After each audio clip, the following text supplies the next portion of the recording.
Olá, bem-vindos a mais um episódio do Mais Imobiliário, podcast da Remax Portugal. Hoje vamos falar de um segmento exigente, cheio de detalhes, o imobiliário de luxo. Para responder a todas as perguntas sobre este setor, sobre este segmento, temos connosco dois convidados com experiência profunda no setor, Eliane Ribeiro e Filipe Pereira. Eliane, Filipe, obrigada por estarem cá connosco, sejam muito bem-vindos. Então, em primeiro lugar, começando pelas senhoras, Eliane. Na tua perspectiva, o que é que define um imóvel de luxo? É o valor, é a localização, acabamentos ou é uma combinação de todos estes fatores? Vivi, eu acho que é uma combinação, mas nós em Portugal temos um número muito residual de imóveis de luxo. Aquilo que nós temos mais são imóveis premium, né? E agora vai surgindo pontualmente alguns imóveis com essas características. Mas é o conjunto, é a assinatura, para além da localização, para além do espaço, dos acabamentos, dos interiores, dos detalhes que são ali colocados. Por vezes não é a dimensão do imóvel, mas o imóvel sim enquanto conjunto. E eu acho que essencialmente localização e assinatura são dois dos pontos mais importantes nesse segmento. Muito bem, e na verdade é uma combinação de vários e pequenos detalhes, não é? O luxo está também nos detalhes. Filipe, e para ti, tens uma opinião acerca do que é que consideras o imóvel de luxo?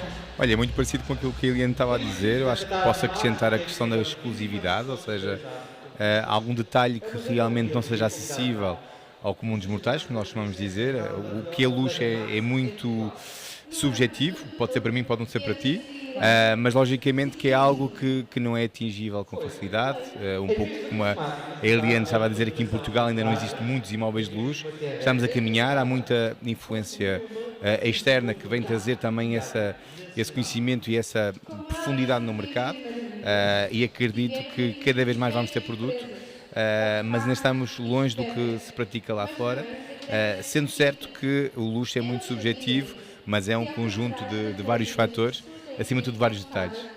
Muito bem. Eliane, para ti o que é que distingue o imobiliário de luxo do imobiliário tradicional? Achas que há aqui um padrão que os distingue claramente? Viviane, eu acho que do ponto de vista do serviço não deveria haver padrão a distinguir, em primeiro ponto. Claro. Um cliente, um investidor, alguém que investe no imobiliário, faz sempre um dos maiores, se não o maior investimento da sua vida e mais importante. Então, da minha perspectiva, no que diz respeito ao serviço, não deveria existir uma diferença. Mas é óbvio que quem consome produtos que tem essa escassez, que há essa falta, são pessoas que demandam alguma atenção extra, algum serviço que vai para além do que são os básicos do tradicional. E principalmente demandam uma exclusividade. E exclusividade do ponto de vista do atendimento. São pessoas para quem o tempo é um bem muito escasso e precioso, né? Muito precioso. É mesmo uma commodity, então eles precisam realmente que um consultor, quando vai ajudá-lo, principalmente na compra, o ajude tendo em conta a sua dificuldade de tempo. E a atenção que ele normalmente precisa é uma atenção muito mais concentrada no tempo, porque o prazo de decisão, em regra, é curto. São pessoas que sabem exatamente o que querem e o que buscam. No vendedor, passa-se mais ou menos o mesmo, com uma peculiaridade que é nenhum vendedor de um determinado segmento, desse segmento mais prime luxo, quer muita exposição, principalmente do seu imóvel, porque normalmente são pessoas que são pessoas publicamente expostas, seja do ponto de vista financeiro ou do seu trabalho, ou não querem, às vezes, ter muita exposição. Então, tem um nível de descrição um bocadinho... Tem que ter em atenção esse pormenor. Muito bem, e já agora, Filipe, para ti, pensando um bocadinho, que, como disseste, o luxo, de alguma forma, é variável, é subjetivo, o que é que tu consideras que seja o critério que é absolutamente inegociável para um cliente dentro deste determinado segmento, considerado luxo, em termos de serviço? Olha, eu acho que há pouco falava da exclusividade e acho que a exclusividade temporal é muito importante, mas também a capacidade e o conhecimento que um consultor tem que ter nesta eficiência que tem que procurar para procurar o serviço que devia ser exatamente igual. O serviço de excelência para mim é um luxo. Hoje no nosso mercado, não digo que é escasso, mas é peculiar, ou seja, não encontramos tantos consultores talhados e especializados neste setor. A questão do luxo, o que é que um cliente procura? Procura o conhecimento, procura alguém que realmente consiga perceber as dificuldades ou as expectativas que um cliente desta exigência procura. Nós hoje, qualquer serviço que nós experienciamos, realmente são experiências e não experimentamos, mas experienciamos. Mas consideras que se constrói uma relação para que o cliente tenha essa dose de, pelo menos, confiança? Acima de tudo, tu vendes confiança. O teu conhecimento traz-te a bagagem para que o cliente sinta-se seguro que és tu, ou a tua equipa, ou é a tua agência, ou a tua marca, que está disposto a representar, seja na compra ou na venda. Estava a Eliana a falar que na questão da venda temos também desafios, mas quem acompanha compradores sabe o quão é exigente e é muito necessário conhecermos todas as especificidades e as expectativas que o cliente procura. Claro, Eliana, então isto também implica que haja aqui uma certa postura, não é? E uma preparação. O que é que tu consideras que seja absolutamente necessário ganhar para trabalhar neste segmento? O conhecimento aqui é tudo, não é? Porque uma pessoa não tem a ver com identificação pela mesma nascença, digamos assim, mas tem a ver pelo conhecimento. Uma pessoa que investe acima de 5 milhões de euros, principalmente é um nicho que já vai se aproximando do luxo, ele quer ter alguém que está ao nível dele do ponto de vista de um conselheiro também, certo, do investimento. Por mais que seja uma casa para morar, há sempre a preocupação da rentabilidade, de segurar valor, de ser um patrimônio que vai segurar e vai manter e crescer, inclusive temporalmente, a nível de valor. Então, um consultor imobiliário que não tenha uma vasta experiência, que não tenha uma cultura geral do imobiliário, não vai conseguir fazer rapport com esse cliente, porque ele vai se identificar também mentalmente. Não é só uma questão, às vezes as pessoas dizem, eu ouço, você para trabalhar esse segmento você tem que frequentar os mesmos locais, você tem que jantar nos mesmos restaurantes. Eu acho que não é por aí. Ajuda. Se for possível, ótimo. Ajuda, claro que sim. Quanto mais sinergias e experiências semelhantes a gente tem para partilhar, vai ser importante. Mas principalmente é o conhecimento que vai passar essa segurança no investimento.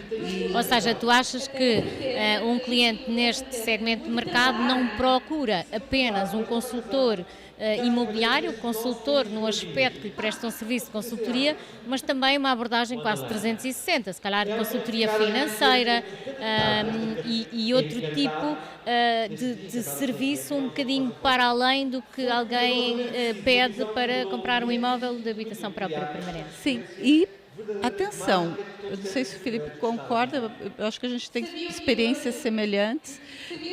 O cliente comprador, para mim, nesse caso, é mais trabalhoso, é mais exigente até do que o próprio vendedor. Porque na grande maioria, nós temos, claro, em Portugal, um nicho que também investe nesse segmento. mas a grande maioria dos investidores que hoje nos buscam são de outras nacionalidades. E esse cliente ainda tem peculiaridades da mais específicas, e o consultor tem que estar muito bem preparado. Não é só o conhecimento do seu próprio mercado, mas é um olhar global para poder aplicar depois localmente no seu mercado. E essa é um bom mote até para a próxima questão, que é, existe se calhar também uma adequação muitas vezes cultural, quando há aqui uma mudança geográfica grande, e para clientes internacionais, Filipe, neste caso, o que é que achas que é a expectativa que estes clientes trazem quando os procuram? Olha, eu vivi em Paris 10 anos e logicamente foi um grande ensinamento quando nós percebemos o nível de serviço e a excelência que é aplicado a todos os setores da atividade. E hoje, falando um bocadinho, pegando nas palavras da Eliane, esta questão da globalização, temos que estar a par e temos que saber exatamente as exigências e mesmo a questão cultural é muito importante nós nos adaptarmos, porque um cliente desta dimensão de exigência tipicamente não se adapta. Somos nós que nos temos que nos adaptar, nós temos que realmente estar aptos a recebê-los. Se tu me perguntas, eu trabalho na questão da especialização na nossa equipa, eu faço mais a parte da angariação e tenho elementos da minha equipa, nomeadamente a Isabel, que acompanha os compradores, e nós sentimos que realmente quem acompanha compradores internacionais tem que, entre falar várias línguas, entre saber culturalmente como é que se faz, mas acho que acima de tudo nós nunca estamos 100% preparados. Acho que é aliar-nos a pessoas que também trabalham neste nicho para sistematicamente nos formarmos, aprendermos, refugiar-nos também de formadores para estarmos em melhoria contínua. Agora, o que é que um cliente procura? Cada caso é um caso, por isso acho que temos que ser muito, muito eficazes, porque naquela rápida impressão ou ganhas ou perdes, e acho que é isso que nos diferencia no mercado. Certo, e nós somos muito confrontados, eu acho que hoje em dia, também pelos todos os canais que temos e também pelas redes sociais, com exemplos de outros consultores e agentes internacionais, ditos até os house hunters, não é? Que na verdade fazem uma investigação profunda do mercado. Eu gostava de ouvir um bocadinho a tua experiência em relação a isto, Eliane. Portanto, tu já te inspiraste em outras abordagens internacionais, porque também para nós, em Portugal, este é um conceito relativamente novo, verdade? Sim, eu quando cheguei na Remax, uma das minhas primeiras obsessões foi tirar a formação Collection. Era um segmento que apesar de estarmos na altura ainda, eu entrei em 2010, tirei a minha certificação final em 2011, era uma obsessão, pedi para poder tirá-lo, porque eu olhava para o Collection e na época nós tínhamos nos Estados Unidos a Ellen Miller, a Elizabeth no Canadá, que eram pessoas que viviam muito nesse círculo e para mim foram inspiradoras quanto serviço. Aliás, a Elizabeth faz um trabalho que é excepcional, de uma entrega de experiência ao limite máximo que você possa imaginar trabalhar com ela. E esse tipo de serviço hoje em Portugal é realmente residual também, né? Faz falta, mas já começa a despertar a atenção de muitos profissionais.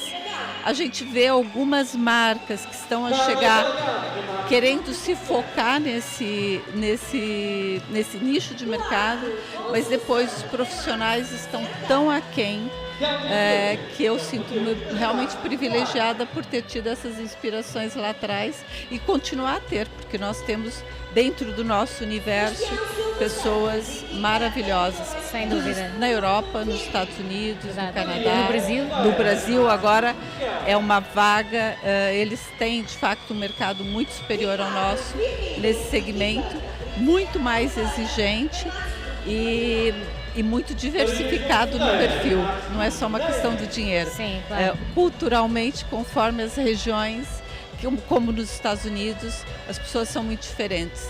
E é isso, o Filipe falava há pouco, né? Nós temos que nos adaptar a eles.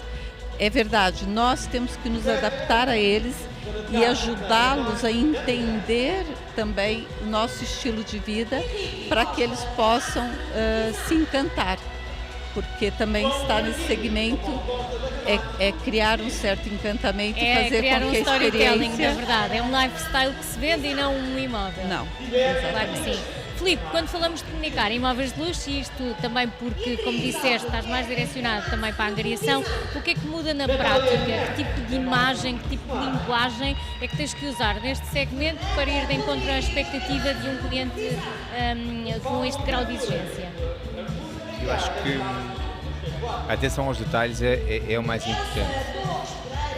Inspirarmos de pessoas que o fazem, vamos dizer, com perfeição. É difícil dizermos isto, mas pelo menos são inspiração para nós e claramente o que é que nós fazemos, pelo menos dentro da nossa equipa, e inspiramos dos que realmente têm sucesso, é a atenção aos detalhes. Ou seja, não basta, nós vamos desde da A a Z, temos aquela preocupação do detalhe, seja na descrição, seja das fotos profissionais, seja do nosso videógrafo que está em exclusivo para a nossa equipa, para termos uma identidade, uma assinatura, um cuidado, para podermos realmente vendermos uma experiência e contarmos uma história. Como estavas a dizer, o storytelling é algo que nós nos tentamos distinguir e sentimos que, eu acho que a melhoria contínua leva-nos a que, se nós nos preocuparmos com dar o foco e a atenção que aquele imóvel merece, porque é um imóvel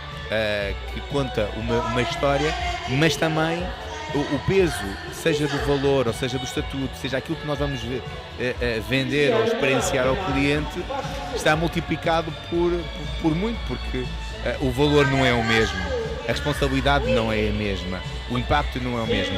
Então, eu acho que é irmos ao detalhe na divulgação, que muitas das vezes estamos castrados por não podermos divulgar muito. Isso falávamos, a tal descrição que também entra na equação. Então, sermos o mais eficazes possíveis, vai desde o especialista de marketing digital, que só pode aproveitar aquelas fotos, ou o fotógrafo que tem que utilizar o Photoshop porque aquele quadro não pode ser divulgado. Eu acho que é muito importante percebermos que o atendimento e o serviço e o cuidado tem que ser levado ao extremo. Até porque entra aqui uma dualidade que é o que é mais importante, uma promoção muito forte e uma divulgação muito forte, ou então manter uma privacidade que é exigida também pelo cliente. Se me permites, não acho que nós temos que ser o mais cirúrgico possíveis e estarmos preocupados, seja eu na parte da angariação ou mesmo no acompanhamento de compradores. Nós neste momento estamos com uma visita marcada pelo Carlos Antero de uma angariação que nós vimos entrar, e nós percebemos que estamos face a alguém que já domina e que não temos a necessidade de nos preocuparmos com o cliente dos outros. Claro. E eu acho que a nossa maior preocupação no nosso mercado, por sermos escassos e poucos a fazê-lo, é termos esse cuidado que o serviço que nós garantimos tanto ao cliente angariador, há aqui um seguimento para o cliente comprador e vice-versa. Porque eu acredito que quando nos colocarem as questões todas que vão ser colocadas do imóvel, temos que ser exímios na resposta. Exato, eu ia mesmo fazer essa questão a Eliane, que é precisamente isso. Qual é o limite daquilo que é aceitável quando tu, na verdade, tens que explicar a colegas que uma casa de determinado valor no mercado, com um determinado posicionamento, não está propriamente aberta a curiosos, não é? Qual é que é essa competência que temos que desenvolver, o critério para agendar de facto uma visita com compradores a um imóvel que tem este nível? Eu já estive muitas vezes nas duas pontas, né? Eu já estive na ponta seguindo com um comprador em que tive que pedir ao colega que, por favor, me deixasse fazer a visita e esperasse cá fora. Isso por quê? Porque o colega não se apresentava dignamente para mostrar aquele imóvel. Infelizmente, esse é um mundo onde a aparência conta e é muito importante parecer além de ser. Claro. E o primeiro impacto é fundamental. Então, esse é um ponto que normalmente, às vezes, há pessoas que pela sua relação social, dão-se bem, conseguem ter determinadas angariações ou abrir algumas portas, que eles estão somente a abrir portas, e que não condiz E depois ainda com... bem. E ainda bem que existem, porque nós precisamos também dessas pessoas, nada contra. Mas na hora que você está com o seu cliente, você com toda a delicadeza e a sutileza necessária, saber transmitir isso a um colega, sem deixá-lo também magoado, porque ele está tudo ok. Do ponto de vista do comprador, é essencial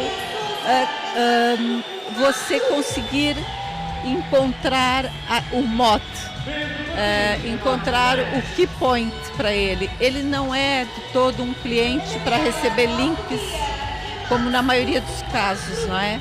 Ele precisa receber o material preparado. Nós, por exemplo, pedimos uma série de coisas antes, sempre aos colegas. Eu sempre também dou formação, estimulo a fazê-lo. A sua própria brochura do imóvel, porque há imóveis incríveis, de milhões, que nem sequer têm fotos profissionais. Incrível. E às vezes, em vídeo então nem se fala. Às vezes tem uma fotomontagem e já acham que é algo... Tem um filme e vem uma fotomontagem. Então, essa educação também é importante. Quando se coloca um produto a esse nível, há pequenos detalhes que têm que ser obrigatórios. Eu, por exemplo, acho que na nossa certificação, acho que devia ser obrigatório mesmo na hora de passar ali no crivo final da curadoria. Porque faz toda a diferença. Faz toda a diferença. Filipe, e já agora, também na continuação deste pensamento, o que é que achas que mudou no nosso mercado? E quando digo mercado, estou a falar aqui mais de Remax. O que é que mudou desde os tempos onde qualquer moradia que tivesse uma piscina podia ser um imóvel collection? Olha, é curioso porque ainda hoje eu não sei quais são os critérios. Porquê? Porque isto está sempre a mudar, está sempre a evoluir. E nós não podemos ficar estanques. Hoje qualquer apartamento em Lisboa é meio milhão. Eu quando entrei, meio milhão já era um dos critérios para pedirmos a certificação. Exato. O que eu sinto é que não só na marca, eu acho que é no mercado global, e eu sinto-me um cidadão do mundo, logicamente, temos que perceber que ou evoluímos, porque a estagnação não faz parte deste núcleo que cada vez é mais estreito, porque nem toda a gente está, não digo capacitado, porque acho que toda a gente tem essa capacidade, acho que não está orientado, porque isto realmente é muito exigente. Porque o cuidado aos detalhes e isto de termos, lá está, por acaso temos a mesma pessoa que trabalha o nosso marketing, tudo está pensado, e este núcleo restrito não é difícil de entrar, é difícil de manter-se. E na nossa marca acreditamos, porque nós sabemos que somos a marca no mercado que mais vendemos imóveis de luxo, pela sua quantidade, mas não quer dizer que estamos capacitados. Acho que somos poucos aqueles que querem fazer isto, o seu nicho de mercado, a sua especialização. Não quer dizer que dentro das nossas equipas não façamos arrendamentos e não tenhamos outro tipo de angariações. Mas é muito satisfatório, mas quando temos os resultados, mas sabemos o quão difícil é nos preocuparmos. E isso a nossa marca tem cada vez mais instituído esta necessidade de nos destacarmos e que realmente os vídeos já não podem ser uma fotomontagem repara, eu antigamente enviava o pedido de certificação para a marca, hoje é a marca que me diz este imóvel é collection. Porquê? Aí realmente revela o quão vocês estão atentos como marca, em que vocês sabem quem é que normalmente trabalha este tipo de produto e o filtro está bem feito. Claro que sim. E em termos de especificidades, o que é que vocês consideram que seja um imóvel de assinatura? O que é é um imóvel que tem uma classificação histórica, por exemplo, é porque é um arquiteto de renome que o assina, é o quê? Pode ser histórico, sem dúvida, é uma das características. a assinatura do arquiteto, do gabinete, do decorador, por vezes até o arquiteto de interiores também faz toda a diferença, e às vezes é a assinatura de quem lá morou. Eu me recordo de ter vendido em 2013, 2014 um imóvel que no primeiro momento era tudo menos collection. Era um imóvel na Costa do Castelo, era duas ou três assoalhadas transformadas num T1. Não tinha elevador, era um terceiro andar sem elevador e na altura não chegava aos 500 mil euros, era menos, bem menos, 300 e qualquer coisa. Então eu até fiquei assim um pouco confusa porque também não tinha muitas fotos, só tinha mais o prédio, não tinha muitos detalhes. E depois percebi, de facto, o apartamento que seria na época quase o dobro do que um apartamento daquele custaria, tinha duas características que o tornava de fato muito especiais. A primeira é que era um apartamento só por piso, 3 apartamentos, tinha uma varanda com uma vista soberba sobre todo o Tejo e tinha um outro pormenor que o fazia então único de todo. Tinha sido do Karl Lagerfeld. Portanto, o fato dele ter morado ali, ele próprio fez a reabilitação e a decoração, trazia então essa característica única para o imóvel. E são esses detalhes que por vezes mudam, faz mudar tudo. Filipe, nós temos visto agora uma grande associação de marcas de luxo a imóveis e a associarem-se também ao mercado imobiliário e até projetos imobiliários. Quais são aqueles que realmente conhece alguns que... Olha, o Karl Lagerfeld, temos a Overseas trouxe para cá esse projeto. Sabes, a marca, e estávamos a falar há pouco, o que é o luxo, e ainda hoje eu tento perceber qual é a especificidade, e quando eu falava há bocado da melhoria e da evolução, antigamente o luxo era exuberante, tinha que ser demonstrativo, e hoje nós sabemos que muitas vezes ostentar em silêncio é o maior luxo, e está nos detalhes. Repara, as marcas hoje já não são muito exuberantes nem muito exuberantes como antigamente, e é esta simplicidade que se está a tornar um luxo, porque mesmo as marcas que estão cada vez mais acessíveis a toda a gente têm o seu núcleo muito restrito de clientes. Quando vemos uma Ferrari que escolhe os clientes, eu quero ir lá comprar, não consigo, uma Rolex que dizem que tem clientes de fila de espera, depende do nome. Então acho que a importância não é bem as marcas. Há muitas que estão a vir para cá, e eu vivi em Paris a 50 metros do Champs-Élysées durante 10 anos, e eu convivia com as marcas de luxo todos os dias, ao ponto de já não dar tanta ênfase, tanta atenção. Todos nós sabemos que a Avenida Liberdade durante muitos anos não tinha marcas de luxo, e agora estão todas cá. Por isso, respondendo à tua pergunta, que marcas de luxo, basta ir à Avenida Liberdade, conhecemos-las todas. Permita-me acrescentar, o imobiliário torna-se tão importante hoje que essas marcas estão assinando projetos. A gente vê por aí, pelo mundo afora, aliás, o mais recente foi agora Hermès, com o grupo Hermès Moët Chandon assinando um condomínio residencial de luxo na Ásia. A gente vê no Dubai, Armani. O Lagerfeld vai ter um produto em Lisboa exclusivíssimo que deve ser lançado no próximo ano, mas não digo. Maravilhoso, deixamos aqui muito exclusivo no trânsito. Fiquem atentos, não é? Esse vai ser o produto mais caro alguma vez, metro quadrado falando, vendido em Lisboa. Fantástico. Para terminar, queria perguntar a ambos se um colega, se um consultor quiser começar a trabalhar neste segmento, o que é que deve fazer para começar? Filipe. Queres que eu primeiro responder? Eu acho que o mais importante em todas as atividades do mercado laboral, temos que nos rodear dos melhores e saber o que é que eles fazem para replicar. Muitas das vezes a roda está inventada, já ouvimos tantas vezes este chavão, mas é saber o que é que eles fazem e estar dispostos a pagar o preço. Repara, eu sou do Porto, estamos aqui hoje no Porto, vivi em Paris e aterrei em Lisboa e não conhecia o mercado.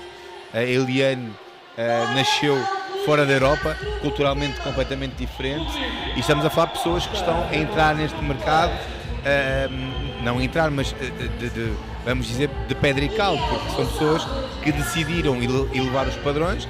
Então, quem está a começar tem que estar dispostos a aprender, acima de tudo, estar dispostos, como eu, de fazer uma pós-graduação de análise de investimentos imobiliários para fazer também depois a formação Collection, estar sistematicamente em crescimento contínuo e de aprendizagem contínua, simplesmente para estar à altura. Depois, nem sempre é fácil entrar neste mercado e acima de tudo se manter, porque também tem custos associados a investimentos avultados, que não é típico de um consultor, que muitas vezes está preocupado se os 50 euros do fotógrafo é muito. Imagina, tens que fazer todo o investimento na promoção do imóvel deste, digo da parte do vendedor, ou fazer feiras internacionais, de viajar constantemente para ir buscar o cliente comprador ao estrangeiro. Faz toda a diferença. Eliane, e no teu caso, que dicas é que darias a alguém que se quer posicionar no segmento de luxo? Olha, eu acho que quem está chegando e quer começar, não precisa usar lacinho, mas tem que se inspirar em pessoas como o Felipe e profissionais como ele, que de facto fazem um trabalho em equipe. A Isabel, você sabe que eu sou apaixonada por ela. É uma coincidência, duas pessoas apaixonadas. Coincidências, né? Incrível. Mas ela é fantástica. Ter essa bagagem, nós não podemos esquecer que nós trabalhamos com o mercado que hoje mais de 70 nacionalidades buscam Portugal. Então é importante entender que culturas são essas, que pessoas são essas que estão comprando e vendendo imóveis, para poder também atender melhor. Eu também fiz a pós-graduação na Católica de Gestão de Marcas de Luxo, foi minha segunda obsessão depois nesse mercado, justamente para poder entender esse universo e sentir-me mais segura para falar com essas pessoas a um nível mais próximo.